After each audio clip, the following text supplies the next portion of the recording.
During the Great Depression in America, which was around 1929, a lot of Americans lost everything. And that birthed a whole generation of hoarders or people who are very reluctant to give up anything. They collected a lot of things because they felt what it was like to lose everything. They felt the fear. Okay, they felt the vulnerability. And if you have ever been in tough situation, and specifically I'm thinking financially, but it's also going to apply emotionally. But if you've ever been in a tough situation and you felt so hopeless, like you're drowning, and there's society talking heads that say, "Oh yeah, we understand," but there's a loneliness when you don't know where your next paycheck, your next uh, resource is going to be there. You don't know when. And that whole generation, which is now passing away, that grew up during the Great Depression, they knew what it was like to lose everything. They were on bread lines. That after the Great Depression, that's what birthed Social Security, Medicare, and basic social programs, because society almost collapsed. Capitalism almost collapsed. Same thing during the Great Recession in 2006 and 8. That's why we bailed out corporations, because we were headed down the same route. If you've ever been in a situation in a breakup, you break up with someone emotionally. Even before the breakup, even if things are going good, you could fear losing everything, losing that relationship. I've been in relationships, and sometimes it's like, even if it's going good, I fear losing it. Now, some people have commented on my channel and in my life at times, "Well, Sam, I think you're scared of getting hurt." That's not it. That's not why I'm single. I'm single because I know myself. I know what I like and what I don't like, and I know that nothing's perfect. So singleness is better for me. But I will acknowledge, good to see you, John. I love you, brother, and I appreciate you. I acknowledge the fear that I have and that I've had in the past when things were going good, like I fear I'll lose everything. Emotionally in a relationship, but also, financially. It's weird. I sit here homeless. I have a job. I'm not destitute. But I live like I'm destitute. Okay. And at any time, if I get laid off, you have to be able to get another job quickly. And I've been there where I've gotten laid off and I didn't have anything in savings. Okay. And then you don't know where to go. I mean, you go to family, you go to borrow money, and it's very scary. Okay. And that's why people hoard. And that's why rich people hoard. That's why everyone hoards. That if you can. Because, even, rich people know that they don't want to lose everything. A big thing once you get higher up in society is limiting liability, opening up corporations, even opening up nonprofits. Because what you're doing is you're creating an entity that is not you, that you are not personally liable for some things. So if the crap really hits the fan, you can bankrupt a business, or you can deflect the liability or the lawsuits onto this corporation or onto this business entity so that you don't lose everything. And I've had an LLC as electrical contractor. I had a nonprofit trying to help the destitute. Today, I delivered DoorDash to a multi-million, probably at least $10 million house, gated, armed security. It had to be, 100 million, hundreds of millions they must have been worth, the family that owned the house. And then within the next hour, I delivered Chipotle to basically a crack house hotel. Prostitutes were walking around. Some of them were looking all right. But it's weird to live in a country that within a 15-minute drive, you can drop off at a $100 million estate versus, people who have nothing. Certainly, people who work hard and people who try to do the right thing and are productive to society, they should be rewarded. They should do better. But I still think America is lacking in its basic programs. I really do. Basic health services. Bloomberg is going to run. I think he should run. I think he did good as the mayor of New York. He's for Medicare for all. But yeah, that's off topic. Because regardless of politics, I don't care if you're conservative or liberal. I think everyone fears losing everything. And it's weird because I sold my house because, in one sense, I always feared losing it. I feared losing it, and I'm now living a life that as if, I lost everything. There's a scripture that says, don't hoard riches because you may put it all in risky investments and lose everything. So you have to be careful not to hoard too much. Like saving is wisdom. But then there's also a scripture that says if you hoard too much cash, it can harm the saver. And you can put everything in risky investments and lose everything. I know plenty of hardworking people. Lost everything. Gambling, risky business, different things. And it's a scary, vulnerable feeling. Again, whether it's financially or whether you're in a relationship, you may do good financially. Everyone's different. Some people do good financially. Some people do good in relationships. Some people do good overall. Some people do bad overall. Life is a mixed bag. Different people, different things. But I think at the core of all humans is a fear of losing everything. Some people handle it better than others. I think you do well to remember what Steve Jobs says. That, look, we're all going to die. He can remember this when he got cancer. So you're already naked. If you're scared of being naked, you're already naked. Now, he was a rich prick. So, it's like always easy for, people who are rich who know that even if you lose a ton of money in an investment or in life, you always have $1 million buried somewhere. That's a peace of mind. Okay, peace of mind.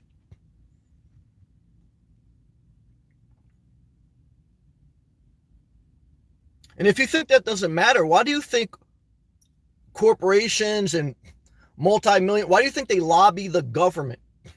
Because they want laws skewed so that they don't lose everything. Okay. So like a lot of people, they pit the regular people with the vast majority of society.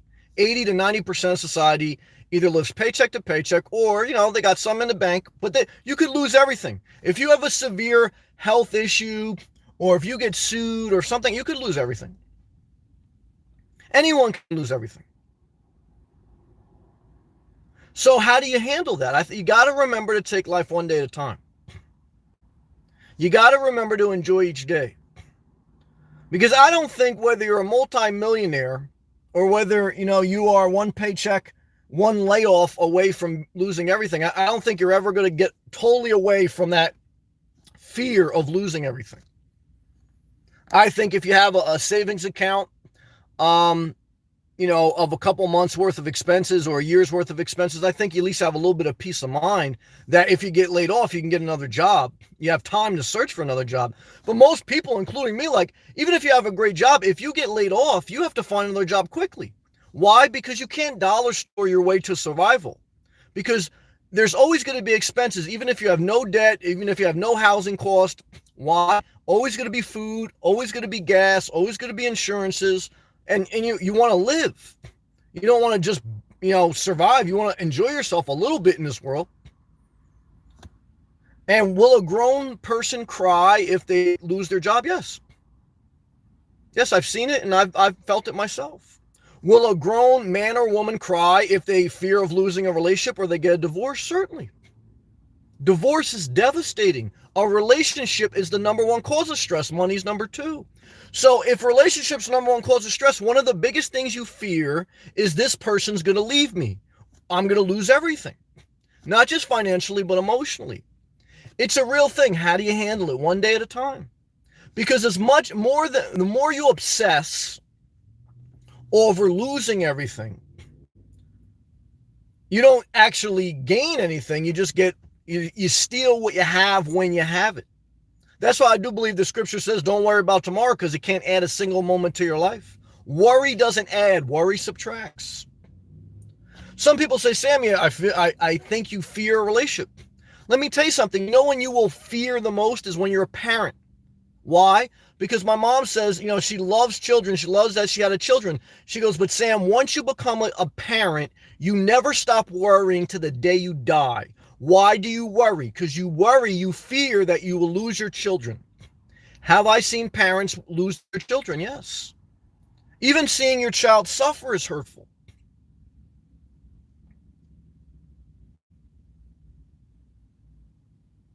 Does that mean you shouldn't have children? No, I think some people that's what they want to do. They should do them. I'm just saying everyone feels it, whether you're single, married, divorced, rich, poor. Everyone has a certain level, some people more than others, and maybe I have more than others, of a thing that you fear you're going to lose everything. You fear that you're going to be vulnerable or that you have to depend on family members or friends. Like Pac Live, he immigrated. He's in a live chat. He immigrated from another country. Why, just like my grandparents, why do most immigrants huddle around their community? Because they need each other to survive. In most other countries, especially, in a lot of poor countries, there's no social security or basic programs. They were like America before the Great Depression. And so you had to take care of your family. You had to huddle your resources together. You had to run in a pack because you couldn't survive alone. But that also bursts a manipulation, because if you need your family to survive, guess what they could do? They could twist you. They could manipulate you because you all need each other. And I don't like that. I like to be independent. And I've been there before. If you think you're going to borrow money from someone, and guys, it's just always an issue. Some people more than others. What's the answer? Again, the answer is take life one day at a time, because the more you obsess, the more you hurt yourself. Try to, have some type of savings account. Try to just remember in a relationship that you're going to lose everything at some point, right? Because eventually, your parents die. God forbid, your children may die before you. Eventually, even if you're married, they pass away. One spouse is going to pass away before the other. That was what the movie The Notebook was about. It was like this romantic movie, this romance movie. But eventually, their happy ending was they both died together on a nursing home bed. We all there's a scripture that says I don't know if it says born alone, die alone. I think Nas said that in a song. But you come into this world with nothing, you're going to leave with nothing. I think that was a scripture.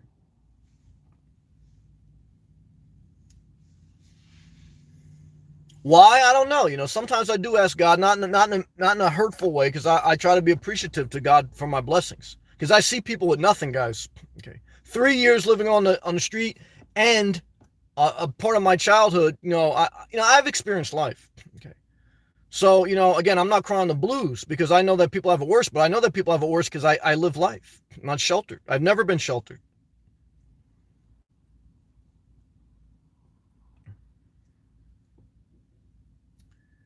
And it's an interesting thing that, why did God create this thing where everything is temporary? And that, is everything a test? You have to hold on to what you have, but at the same time, you can't hold on too tight.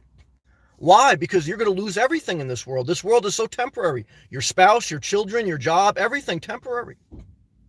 Now, some extent more temporary than the other. How do you mentally handle that?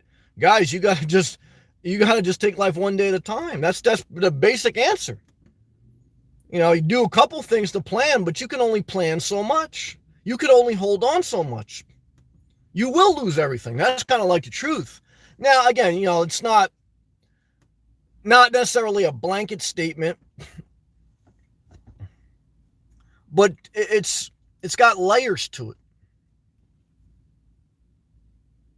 It's got layers to it. And, I just want to share that with you because that's a real feeling that I feel haunting me for a long time in my life. And will it ever go away? No, I don't think it does. I think you just learn to deal. You learn to cope. What do alcoholics say? What do drug addicts say? What does anyone say?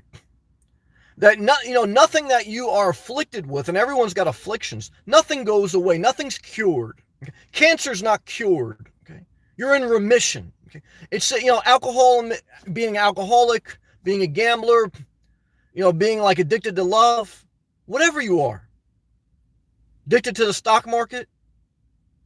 Nothing, no affliction is cured. You learn to deal with it one day at a time.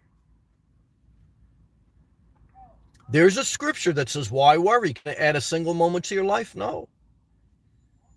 This is what we're talking about tonight, guys. And that's what I wanted to share with you. If you appreciate that, I appreciate you taking the effort. Click that thumbs up, share the video, leave a live comment. I'm going to read them all right now. Love and respect. It's hot as hell, guys. 80 degrees today, Fahrenheit, sunny. South Florida, that's where it's at. I'm going to be uploading a lot of videos, guys. Subscribe and get ready. John, brother, man, get down here, man. Get down to the Treasure Coast, man. Love to you, brother. Pack, what's up, brother? Shout out to the West Coast, man. Good to see you, Pack. Backwoods, what's up, man? Shout out to the Northwest. Hey, Sam. Maren, evening, Sammy. Love to you.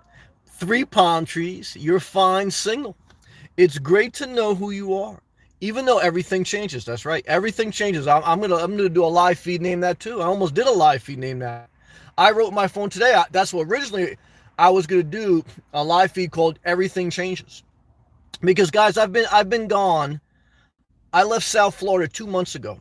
I went to New Jersey to visit my mom for a couple months and to get a break from the heat because I don't have air conditioning or heating. And I came back I'm back now. I've only been gone for 2 months. The Starbucks that I used to go to, they're different now. They've been renovated. The staff changed. Stores that were once stores are now changed. Things change in 2 months. Big time. Everything changes. You lose everything. You lose your favorite Starbucks. I did a video one time from Satellite Beach, Florida. There was a Starbucks. It was magical. It was right on the ocean. Or close to the ocean. There's still one in the Atlantic Ocean. But either way, I used to love this one. Had a surfboard in it. It was very nice. And I came back like a year later when I was just taking vacation trips to Florida. And the Starbucks had moved 5-10 minutes up the road. And I was very disappointed. I said, man, I love the way it was positioned, this other Starbucks. I love the way it was decorated. And it was a newer Starbucks. It wasn't some old Starbucks. But everything changes. Whether it's in a course of 2 months, 2 years, or 20 years.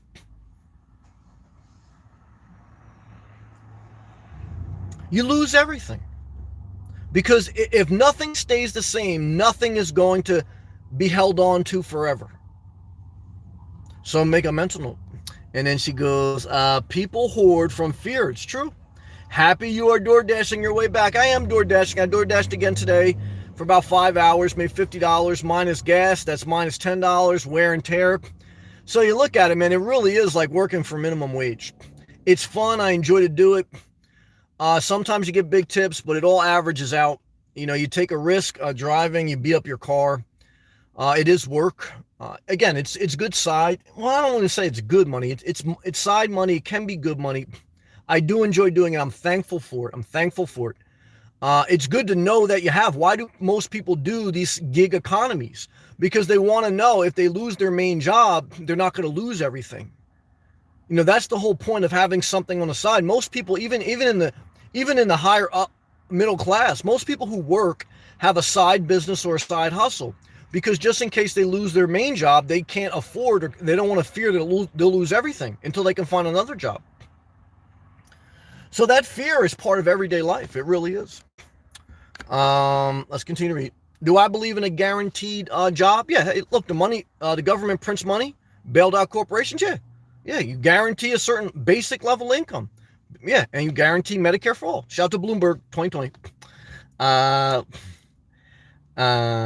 Pack Laugh said, we come into this world, just our body will die. That's true. We will die, leave everything. That's true. And everyone behind. Yeah, that's true. Good job, Pack. There's also scripture that says, yeah, even if you do everything right and you invest right and, you save all your money, eventually you have to leave it for someone else. Now, if you can leave it for your children, that's a blessing. The only reason I really wasn't in poverty growing up, I had everything I wanted to, was because my mom worked, my father worked, but also, my mother had a small inheritance from her grandfather. Because look, my mom worked basic jobs, supermarket. She eventually became like an assistant secretary. My father was a construction worker.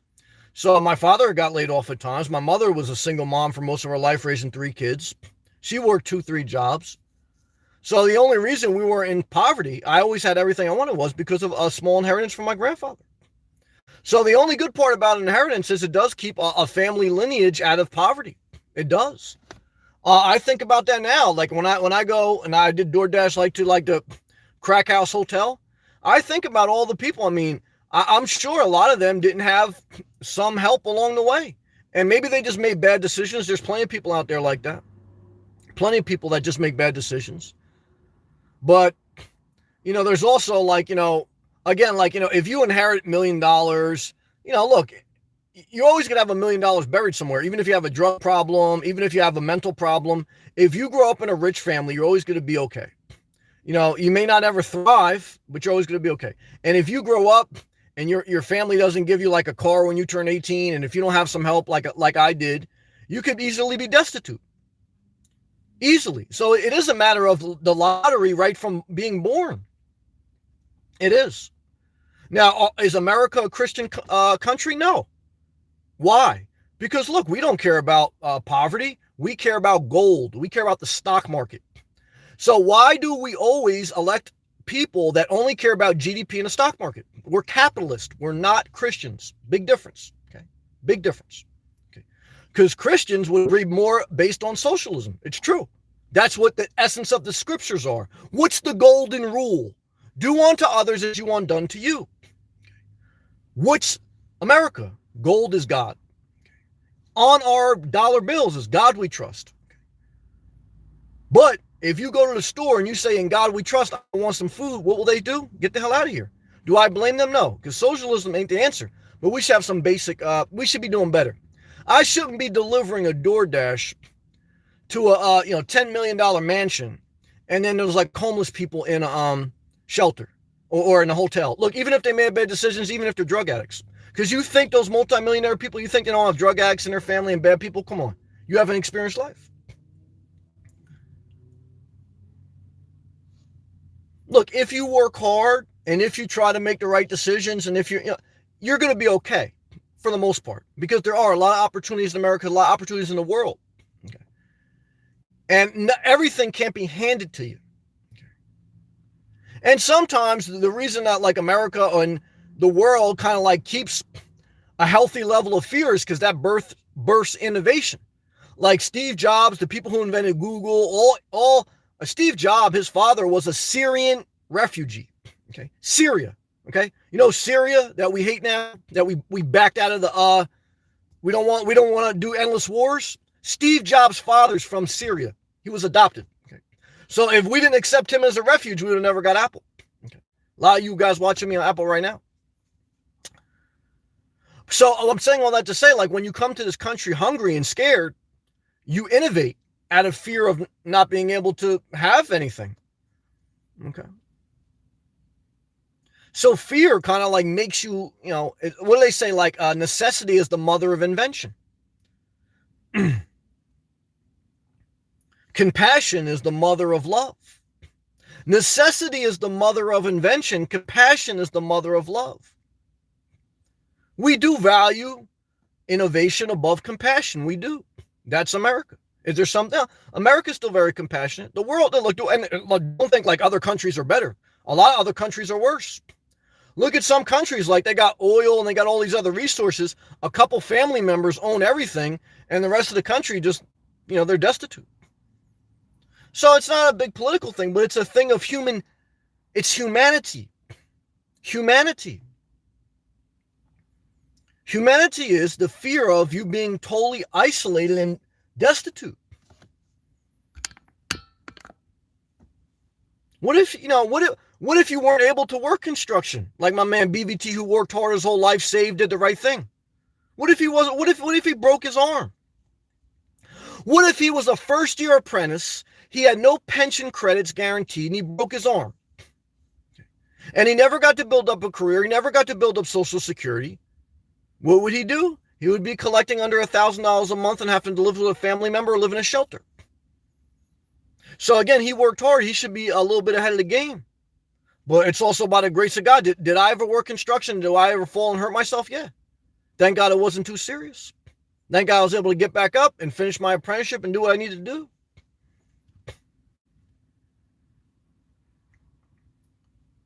If you think you can't lose everything, I don't think you've lived life.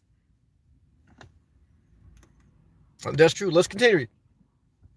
Uh, Marin, I sometimes sense good investments. I care about the company, who is at the helm, and their intentions as well as the numbers. We can all lose everything, but equally gain everything, no? Well, easy come, easy go. 1 minute you're on top of the hill, the next minute you're pounding the desk like Jim Cramer during the recession saying, we want the Federal Reserve to lower the interest rate. Okay, pounding it, begging. Here's a corporate investor, okay, Jim Cramer on a corporate channel, CNBC, well, whatever. And nobody wants the government involved until the crap hits the fan. Then they want the government to intervene. Then they want socialism for their loss statement. Just like what happened in the Great Depression. If it wasn't for the government during the Great Depression and Great Recession, capitalism would have collapsed. The bread lines would have continued. What happened after the Great Depression?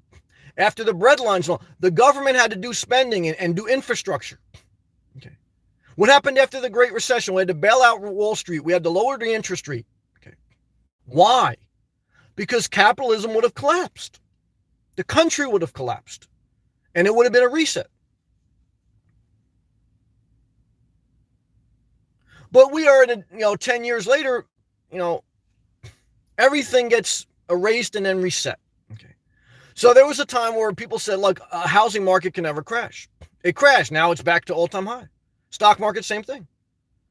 But they crash, certain people get wiped out, and then they keep going up.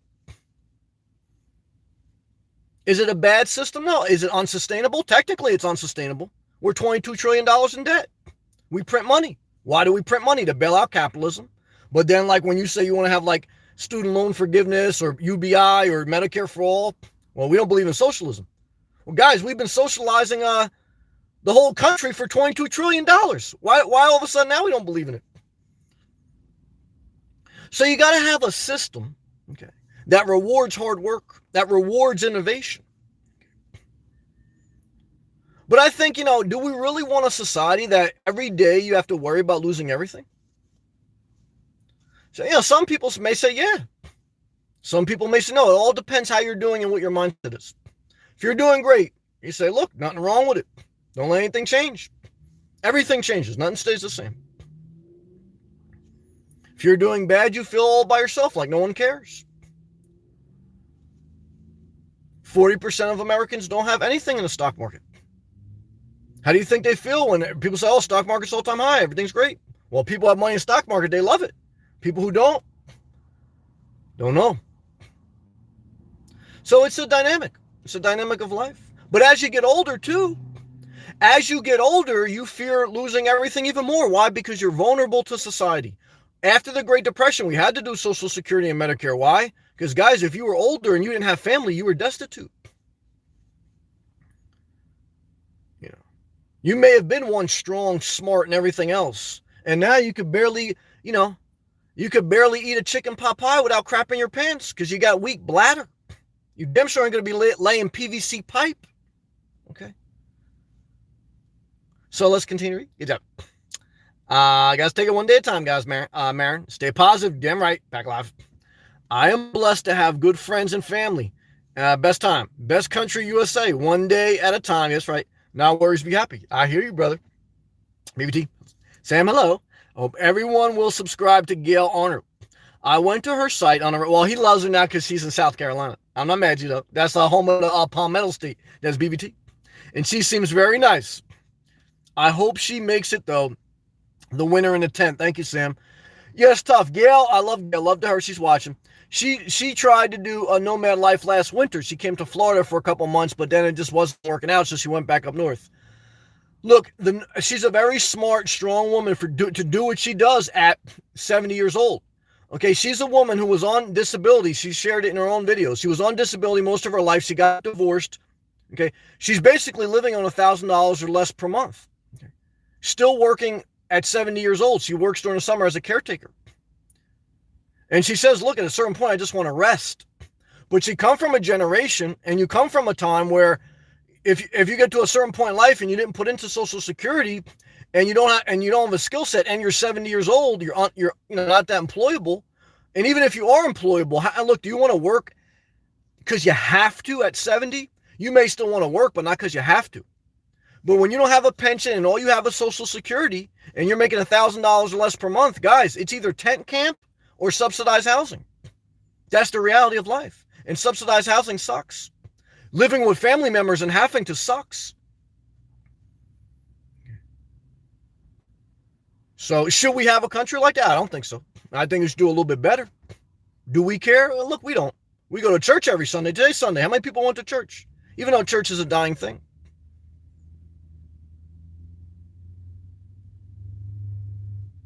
But, it's, human nature. Human nature is self-preservation.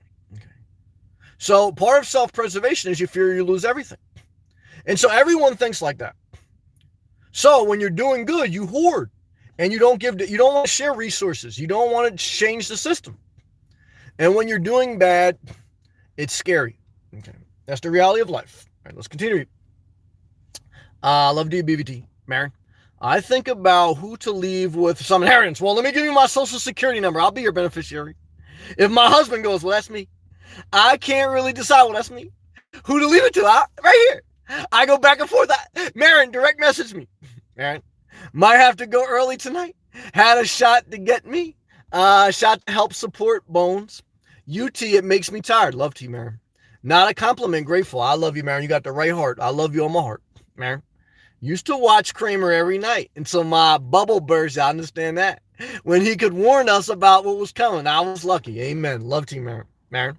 Stock market is where people 98% lose money. It's true. It's true. Good job, Marin. I love you. Earnhardt, what's up, brother? Stan, thanks. You're funny. Thank you, brother. Earnhardt, I'm getting ready to do DoorDash this week in the snow. Well, good luck. Again, you're going to be working for about $10 an hour, $15 an hour, and that's pre-tax, pre-expense on average. It's still a good side hustle, but it's not a career. It's not, look, if I had no other money coming in, I'd barely be able to pay for Starbucks every day. I barely, and you're destroying your car in one sense. Again, it's fun. I still do it. I like it. And it's good to have, but you would need this. You would need a YouTube channel. You would need other business. You would need several sources of side supplemental income. It would be very hard to live off of full time and to, live on your own. So I encourage you to do it. I do it, but it's the reality. Like even the other day, my biggest tip ever, I did a video about it. I delivered to a restaurant. It was like a $200 order. I had like 10 bags and I got a $40 tip. Okay. But the $40 tip, it took me about $5 probably in gas. It took me about an hour and some to do it. So, and that's a rarity. That was like at a year doing DoorDash. So that's like the highest I ever got. So, averages, you may get a $5 order, $7 order for an hour of your time, 40 minutes of your time. So DoorDash is what it is. It's a side chick. Sometimes your side chick, you have a great night out, you have some fun on the weekend, but your side chick's not to be married. Why? Because your side chick is a side chick for a reason. Okay. So I love DoorDash. I promote it. I think it's a thing to keep as a resource. But I have to also be honest with you guys. You should, just remember that you're going to need other sources of income because you'll be destitute if all you have is DoorDash. So just remember that. Good job. Diana, I love you, Sam. I love you too. Well, thank you. Earnhardt, bare minimum bills for me is $1,600 a month. Yeah, look, I think you need to make $1,600 a month is making $10 an hour. So I think most people have expenses of about $2,000 per month to feed yourself, to pay your car insurance or car note, some type of housing or some type of camping or some type of gas, wear and tear. So, because again, if you only made $10 an hour and you work 40 hours a week, that's $1,600 a month pre-tax. So I don't think you can live on that. You'd be exactly what it is. You'd be in poverty. So you need to make take home over $2,000 a month. And you're definitely not going to get that just door dashing. Unless you work from sun up, sun down, and you work in a highly populated city, and you're going to basically burn yourself out just to make two. So I always tell you guys, you got to get above $20 an hour to be okay as a single person. It's true. There's no way around it. Now, can you survive? Yeah, guys, you can survive. Look, there's survival and there's thriving.